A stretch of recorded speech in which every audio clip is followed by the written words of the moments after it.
হরে কৃষ্ণ, রাধে রাধে।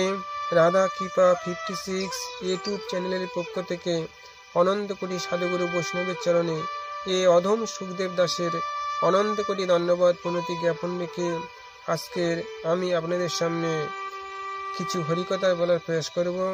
তো আজকের হরিকথার আলোচ্য বিষয় হলো মোক্ষদা একাদশীর মহিমা কীর্তন। তো 2024 সালের 11 ডিসেম্বর এবং বাংলা অগ্রহায়ণ মাসের 25শে অগ্রহায়ণ এই মোক্ষদা একাদশী পালিত হবে। এই একাদশীর মহিমা কি, একাদশী করলে কি হয় ইত্যাদি বিষয়ে আমরা শ্রবণ করব। চলুন ভক্তগণ, আমরা সেই মোক্ষদা একাদশীর মহিমা শ্রবণ করি। যুধিষ্ঠির বললেন, হে বিষ্ণু, আপনাকে আমি বন্দনা করি। আপনি ত্রিলোকের সুখদায়ক, বিশ্বেশ্বর, বিশ্বপালক এবং পুরুষোত্তম। আমার একটি সংশয় আছে, অগ্রহায়ণ মাসে শুক্লপক্ষের যে একাদশী তার নাম কি, বিধি বা কি, কি ও কেন, কি বিধি বা কি ও কোন দেবতা এই একাদশীতে পূজিত হন তা আমায় বলুন। শ্রীকৃষ্ণ বললেন, হে মহারাজ, আপনি উত্তম প্রশ্ন জিজ্ঞাসা করেছেন, যার মাধ্যমে আপনার যশ চতুর্দিকে বিস্তৃত হবে। এখন এই একাদশীর কথা আমি বর্ণনা করছি, যা শোনা মাত্রই বাজপেয় যজ্ঞের ফল লাভ হয়। অর্থাৎ এই একাদশীর মহিমা শ্রবণ করলে বাজপেয় যজ্ঞের ফল লাভ হয়। অগ্রহায়ণ মাসে শুক্লপক্ষের এই একাদশী মোক্ষদা নামে পরিচিত। সর্বপাপনাশিনী ও ব্রত মধ্যে সর্বশ্রেষ্ঠা এই একাদশীর দেবতা শ্রী দামোদর। তুলসী মঞ্জরি, ধূপ, দীপ ইত্যাদি উপচারে শাস্ত্রবিধি অনুসারে শ্রী দামোদরের পূজা করতে হয়। পূর্ববর্ণিত বিধি অনুসারে দশমী ও একাদশী পালন করতে হবে। এই উপবাস দিনে স্তব, স্তুতি, নিত্যগীত আদি সহ রাত্রি জাগরণ করা কর্তব্য।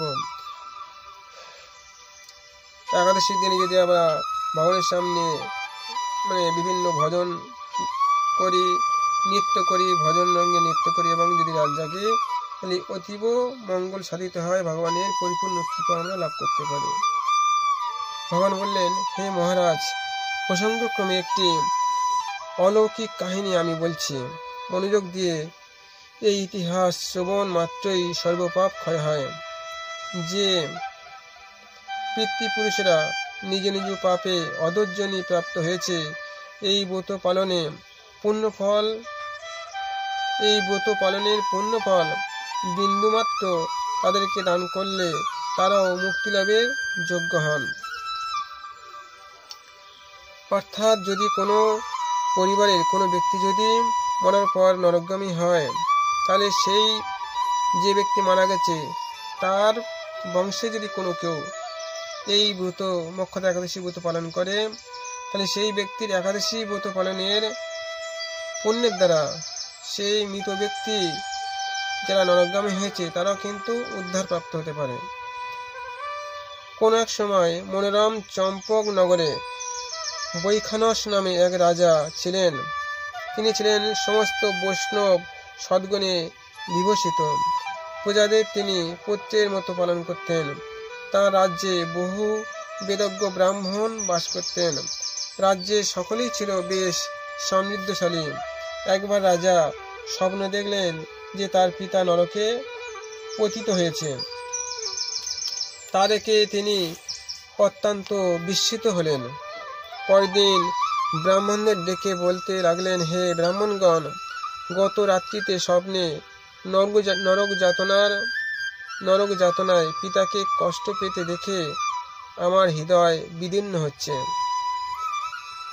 অর্থাৎ একাদশীর আগের দিন মহারাজ স্বপ্ন দেখলেন যে তার পিতা নরক যাতনা ভোগ করছে। এই দেখে ওনার হৃদয়ে খুব দুঃখ লাভ করলেন। তিনি আমাকে লক্ষ্য করে বলতে লাগলেন, হে পুত্র, তুমি আমাকে নরক সমুদ্র থেকে উদ্ধার করো। তার সেই অবস্থা দেখে আমার অন্তরে সুখ নেই। আমার এই বিশাল রাজ্য, স্ত্রী পুত্র, কিছুতেই আমি শান্তি পাচ্ছি না। কি করি, কোথায় যাই, কিছুই বুঝে উঠতে পারছি না। আমার পূর্বপুরুষেরা মুক্তি লাভ করতে পারেন এমন কোনো পুণ্যব্রত, তপস্যা ও যোগের কথা আমাকে উপদেশ করুন, আমি তার অনুষ্ঠান করব। আমার মতন পুত্র বর্তমান থাকা সত্ত্বেও যদি পিতামাতা পূর্বপুরুষেরা যদি নরক যন্ত্রণা ভোগ করে বা করতে থাকেন, তবে সে পুত্রের কি প্রয়োজন? শাস্ত্রে বলছে সেই পুত্রই প্রকৃত পুত্র, যে পুত্র তার পিতামাতাকে ভগবানের ধামে পৌঁছে দেওয়ার ব্যবস্থা করেন। অর্থাৎ পুত্র যদি হরিভক্তি পরায়ণ হয়, তাহলে পুত্রের হরি ভজনের গুণে পিতামাতা ভগবানের স্থানে পৌঁছানোর একটা সুযোগ লাভ করেন। ব্রাহ্মণগণ বললেন, হে মহারাজ, আপনার রাজ্যের কাছে মহর্ষি পর্বতমণির আশ্রম রয়েছে। তিনি ত্রিকালজ্ঞ। তার কাছে আপনার মুক্তির উপায়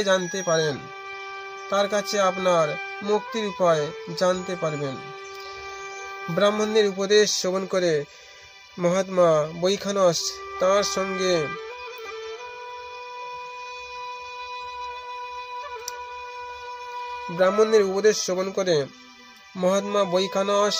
তাদের সঙ্গে নিয়ে সেই পর্বতমুনির আশ্রমে গমন করলেন। তারা দূর থেকে ঋষিবরকে সাষ্টাঙ্গ প্রণাম করে তার কাছে গেলেন। মণিবর রাজার কুশল বার্তা জিজ্ঞাসা করলেন। রাজা বললেন, হে প্রভু, আপনার কৃপায় আমার সবই কুশল। তবে আমি একদিন স্বপ্নযোগে পিতার নরক যন্ত্রণা ও কাতর আর্তনাদ শুনে অত্যন্ত দুঃখিত এবং চিন্তাগ্রস্ত হয়েছি। হে ঋষিবর, কোন পুণ্যের ফলে তিনি সেই দুর্দশা থেকে মুক্তি পাবেন, তার উপায় জানতেই আপনার শরণাগত হয়েছি। রাজার কথা শুনে পর্বতমণি কিছুক্ষণ ধ্যানস্থ হয়ে বললেন, হে মহারাজ, পূর্বজন্মে তোমার পিতা অত্যন্ত কামাচারী হওয়ায় তার এরকম অধোগতি লাভ হয়েছে। এখন এই পাপ থেকে মুক্তির উপায় বর্ণনা করছি। অগ্রহায়ণ মাসে শুক্লপক্ষের মোক্ষদা একাদশী পালন করে সেই পুণ্য ফল পিতাকে প্রদান করো। সেই পুণ্য প্রভাবে তোমার পিতার মুক্তি লাভ হবে। মুনির কথা শোনার পর রাজা নিজ গৃহে ফিরে এলেন। সেই পবিত্র তিথির আবির্ভাবে তিনি স্ত্রী পুত্রাদি সহ যথাবিধি মোক্ষদা একাদশী ব্রত পালন করলেন। ব্রতের পুণ্য ফল পিতার উদ্দেশ্যে প্রদান করলেন। ওই পুণ্য ফল দানের সঙ্গে সঙ্গে আকাশ থেকে পুষ্পবৃষ্টি হতে লাগল। হে পুত্র, তোমার মঙ্গল হোক। এই বলতে বলতে বৈখানস রাজার পিতা নরক থেকে মুক্ত হয়ে স্বর্গে গমন করলেন। হে মহারাজ যুধিষ্ঠির, যে ব্যক্তি এই মঙ্গল দায়িনী মোক্ষদা একাদশী ব্রত পালন করে, তার সমস্ত পাপ বিনষ্ট হয় এবং মৃত্যুর পর মুক্তি লাভ ঘটে। এই ব্রতের পূর্ণ সংখ্যা আমিও জানি না। চিন্তামণির মতো এই ব্রতটি আমার অত্যন্ত প্রিয়। এই ব্রত কথা যিনি পাঠ করেন এবং যিনি শ্রবণ করেন, উভয়ে বাচপীয় যজ্ঞের ফল লাভ করেন। এটি শ্রী মোক্ষদা একাদশী সমাপ্তম। তো এখানে আমি মোক্ষদা একাদশী কথার বিশ্রাম রাখছি। তো এই একাদশীর সমন্বিত ভিডিওটি যদি আপনাদের ভালো লাগে, আপনারা ভিডিওটি লাইক করবেন এবং শেয়ার করবেন, এবং যারা নতুন ভিডিও দেখছেন আপনারা কৃপা করে এই রাধা কৃপা 56 ইউটিউব চ্যানেলকে সাবস্ক্রাইব করবেন এবং বেল আইকনে ক্লিক করে নোটিফিকেশন অন করবেন, যাতে আপনারা অন্যান্য ভিডিও দেখতে পারেন। বাঞ্ছা কল্পতরুর্ভস্য কৃপা সিন্ধুভ্য এব চ পতিতানাং পাবনেভ্যো সর্ব বৈষ্ণবেভ্যো নমো নমঃ। হরে কৃষ্ণ, রাধে রাধে।